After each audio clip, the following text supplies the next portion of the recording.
नमस्कार दोस्तों, web GS study centre में आप लोगों का स्वागत है। आज हम लोग रोलेट एक्ट के बारे में जानेंगे, जिसे हम काला कानून के नाम से भी जाना जाता है। इस वीडियो में इसका पूरा अध्ययन करेंगे और यह जो है सो क्लास 10+2 के लिए और क्लास 10 के लिए पूरा महत्वपूर्ण होने वाला है। जब भी आप एग्जाम में बैठिएगा तो इसके बारे में आप विस्तृत अध्ययन रखिएगा, तो आप उसकी जानकारी या एग्जाम में क्वेश्चन आंसर को हल कर सकते हैं। साथ ही इस वीडियो में हम ये भी बताएंगे कि इसमें जो भी धाराएं लगाई गई थी, जो भी नियम लगाए गए थे, यह कहां से लिया गया था। साथ ही इस वीडियो में ये भी जानेंगे कि डिफेंस ऑफ इंडिया एक्ट 1915 क्या है। इसके बारे में पूर्ण जानकारी इस वीडियो में लेंगे। जब तक वीडियो को शुरू कर रहे हैं तो वीडियो को लाइक और सब्सक्राइब कीजिएगा और वीडियो को शुरू से अंत तक देखिएगा।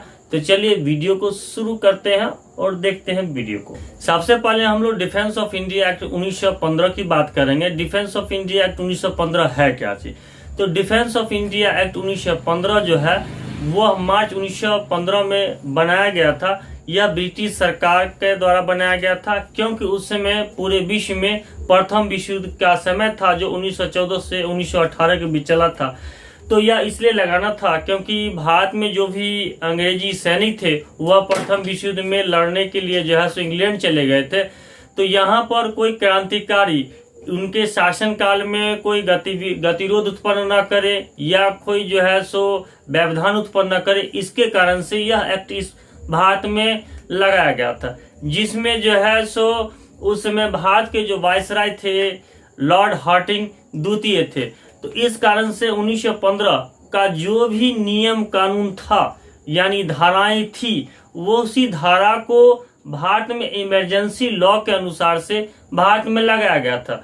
और रोलेट एक्ट जो पास किया गया था वो रोलेट एक्ट इसी डिफेंस ऑफ इंडिया एक्ट 1915 के तहत से, इसमें जो धाराएं थी जो 22, 24, 26 और 34, ये धाराएं जो है जो रोलेट एक्ट में लगाया गया था। तो रोलेट एक्ट जो को पास करने वाले सर सिडनी रोलेट जो थे वो मार्च 1919 में रोलेट एक्ट पास किए, क्योंकि उस समय में भारत में जो कुछ क्रांतिकारी नेताएं थे वो आंदोलन करना शुरू किए। इसके कारण से रोलेट एक्ट पास करना पड़ा। इस रोलेट एक्ट में जो डिफेंस ऑफ इंडिया एक्ट 1915 से लिया गया वो कौन कौन चीज लिया गया, जिसके बारे में हम लोग जानकारी लेंगे, क्योंकि परीक्षा में अब जो है इसके बारे में मुख्य उद्देश्य या फिर इसको कब पारित किया गया या फिर उस समय के कौन कौन थे, इसमें हम लोग जो है सो देखते हैं कि डिफेंस ऑफ इंडिया एक्ट जो है सो इमरजेंसी लॉ था, जो ब्रिटिश सरकार द्वारा प्रथम विश्व युद्ध में लगाया गया था। उस समय भारत के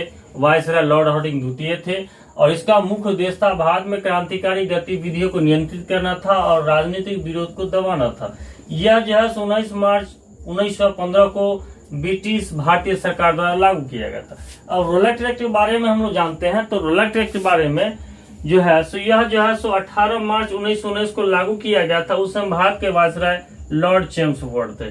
यह जो लिया गया था ये डिफेंस ऑफ इंडिया एक्ट 1915 में से जो लिया गया था वो था बिना मुकदमे की गिरफ्तारी और 2 साल का जेल, क्योंकि इसमें रोलेट एक्ट में यह पारित किया था कि जिसको भी रखा जाएगा वो 2 साल के लिए नजरबंद जेल रखा जाएगा। उसके बाद प्रेस और अखबार पर नियंत्रण था, क्योंकि किसी भी क्रांतिकारी को सूचना किसी भी आंदोलन के बारे में सही ढंग से न मिले और जल्दी न मिले, इसके बारे में यह प्रेस और अखबार पर था। व्यक्तिगत स्वतंत्रता का हनन था। जांच पड़ताल के लिए विशेष न्यायालय था और क्रांतिकारी गतिविधियों पर रोक था।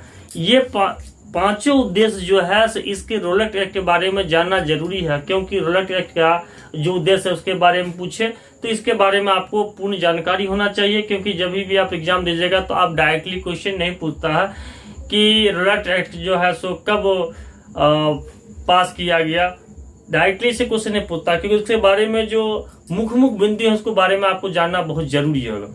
साथ ही इस रोलेट एक्ट को काला कानून भी कहा जाता है, क्योंकि भारत के जो क्रांतिकारी थे इसे काला कानून के नाम से भी बुलाते थे। साथ ही यह बिना अपील और बिना दलील का कानून था, क्योंकि इसको पकड़ने के लिए किसी को नोटिस नहीं देना पड़ता था या नोटिस पास नहीं करना पड़ता था। जिस पर शक होता था उसे पकड़ के 2 साल के लिए जेल में डाल दिया जाता था। तो यह जो है रोलेट एक्ट और डिफेंस ऑफ इंडिया एक्ट 1915 को जानना बहुत जरूरी है, क्योंकि इसी दोनों से रिलेटेड इसमें सारे चीज मिले जुले हुए, जो डिफेंस ऑफ इंडिया एक्ट 1915 में थे वही रोल एक्ट में लागू किया गया। इसके बारे में आपको पूर्ण गहन जानकारी रखना आवश्यक है, क्योंकि आप जब भी पढ़िएगा या फिर एग्जाम दीजिएगा तो इसके बारे में जानना जरूरी है। तो यह वीडियो कैसा लगा, लाइक शेयर सब्सक्राइब जरूर कीजिएगा। तब तक के लिए धन्यवाद। जय हिंद, जय भारत।